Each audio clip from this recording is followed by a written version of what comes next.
Hello, Virgo, Sun, Moon, and Rising, and welcome to the month of February. The magical world of your Pisces house takes over this month. It's a month for dreaming our wildest dreams, thinking, creating, collaborating, communicating, as we have most of our planets in water and air, Pisces and Aquarius. It's a time for fantasy, magic, receiving messages from our ancestors, downloads from our dream world through music, having otherworldly experiences and divine inspiration.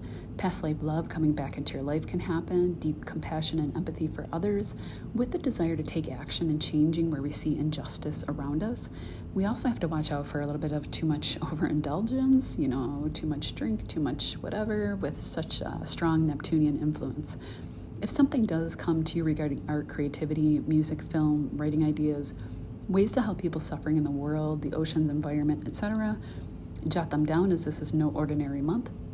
As the veils are thinning between the worlds and we're getting ready for that next round of eclipse activity, which can be felt weeks in advance with the lunar eclipse in Virgo, your sign, on March 13th, and then the solar eclipse portal opening up on March 29th in Aries, which can already start to be felt now. The energy for eclipses starts to happen several weeks before the actual eclipse date in the Virgo, Pisces, Aries, Libra part of your sky. On January 29th, we just had a lovely new moon in Aquarius at 9 degrees, showing new beginnings unfolding now until August 9th at the next, and that will be the Aquarius full moon on August 9th.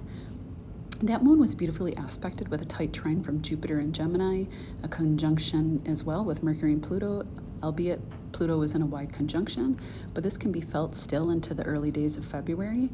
And don't forget, this will be unfolding, this energy, until it kind of wraps up at that full moon in August. This is happening in your sixth house of health, day-to-day routines, pets, rental income, people you hire who work for you, healthcare practitioners, your own business, service people, nurses, etc. It's also a house of our open enemies and competition as well. It's a house where we have a chance to burn our worldly karma by serving others selflessly in the nature of that sign.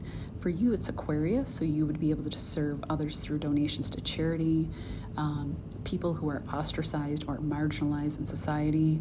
There can be a new beginning now around what you do for work or how you manage your day-to-day life. If you had an unresolved health issue, you could be seeing progress now with Jupiter trining this aspect. But since Jupiter is beaming over from the 10th, it could also look like a lucrative new career that may show itself and unfold over the next 6 months. I also see Mercury positively involved here, and Mercury rules you and Gemini. Here in the 6th, Mercury also rules your 10th as well as your, again, ascendant, sun, or moon. Mercury, as you probably already know, rules contracts, writing, younger people, communication, vehicles.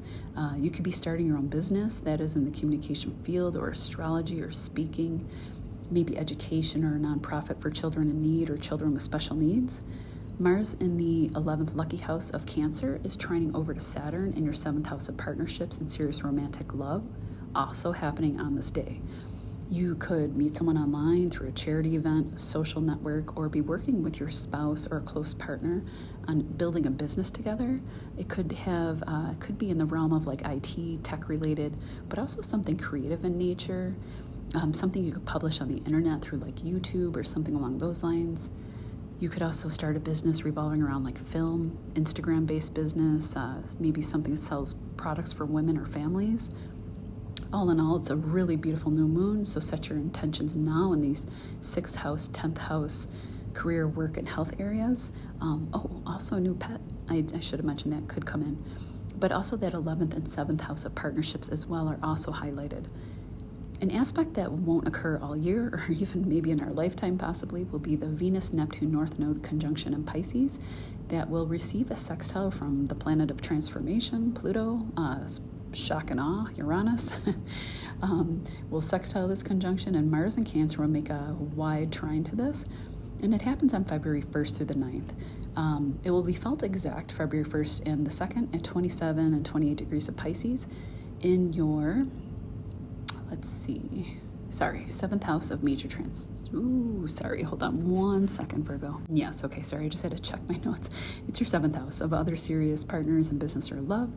We'll get 2 hits of this conjunction because Venus will retrograde in Aries starting March 2nd, and we'll go back down to Pisces, and we'll have that conjunction again. We'll have that conjunction again and that will happen on March 28th, again at an anaretic degree.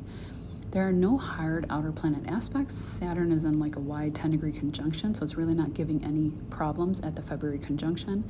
Also, Saturn is receiving a nice trine from Mars and Cancer, and this could be lending power, drive, stamina, longevity to accomplish whatever 7th house dream or goal you may have around creating a business with a partner, finding a new business agent, possibly taking a serious relationship to a new level like marriage. Jupiter in the 10th can be a new title and show your marriage status here, and is trining Mercury, which rules over contracts. There can be a faded love from a past life that can come in through this conjunction. You can meet in like a faded way or through like a Neptune Pisces means, like going to the movies, a film premiere, a play. Maybe you're traveling over water, being near water, places rich in folklore or mythology, churches, cruise, spiritual retreats, ancient ruins, etc. Okay. Well, those are just some examples. And I mentioned travel because at this time Uranus is in your 9th house of travel and is activated by Mars from the 11th. So maybe you could have a sudden lucky travel opportunity and it comes through a friend, or you meet the love of your life while traveling with said friend. And that might even be especially so like if you're going somewhere where there are places like ancient ruins or a very spiritual place. Like the first place that came to my mind is something on my bucket list, but it's the Batu Caves in Malaysia, which is a cave system that has it contains hidden Hindu temples inside the caves. Just throwing out some wild ideas. Maybe you're on a cruise or something like that. I don't know. But anyway, who knows? You'll have to let me know, Virgo. And if you're not looking for love in your partner, this could be a focus on your significant other. They could be having some big changes in their lives and it directly affects you, but all in a positive way. They could be looking more appealing to you. You could fall in love all over again, or they could be having some kind of lucky money opportunity come in as well, since Venus is involved. You could be tapping into your intuition and the beauty around you, your wildest dreams without restrictions. Remember I talked about Saturn conjuncting the nodes and Neptune in last month's forecast? You can go back and listen to the January forecast about that conjunction. I'll link it at the end of this video. But this is the prelude to let the dream flow to you and then begin putting form and structure to it near the conjunction in March and April to be able to see this dream made manifest, because we have this rare magical alignment in the cosmos right now to bring whatever that dream is for you, Virgo, out from the ethers and into form. On February 4th, we have Jupiter and Gemini going direct, where you can start to see progress over the next several months around your 10th house, career areas, titles, legacy, fame, government offices here, political leaders, father and father figures, and also Jupiter rules your 4th house of home and family, as well as your 7th Pisces house of partnership.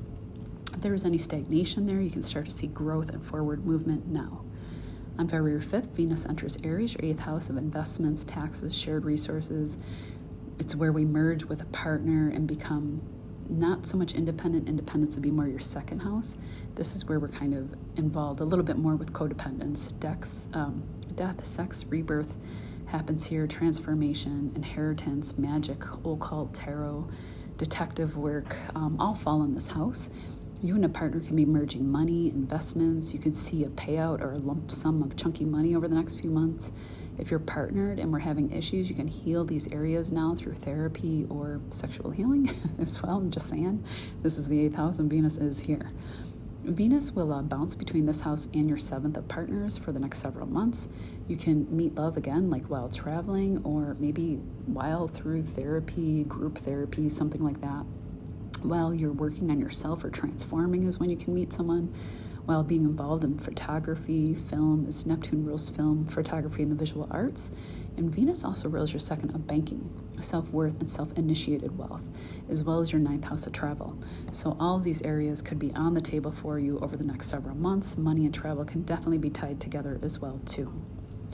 On February 12th, we'll have the full moon in Leo at 24 degrees happening in your 12th house of the hidden. It's past lives, foreign shores, foreign money, addiction, self-undoing behaviors, ashrams, hospitals, prisons, subconscious patterning, overseas money, overseas travel. This full moon is a bit tough as we have the Sun and Mercury in your health and work 6 Aquarius house opposing this moon, but also receiving a hard square from Uranus in the 9th. It could be that something comes to light around health and work. You could be needing more rest and downtime, but maybe you have to meet deadlines instead. Maybe this can cause you to like fall ill for like, get a cold or something like that.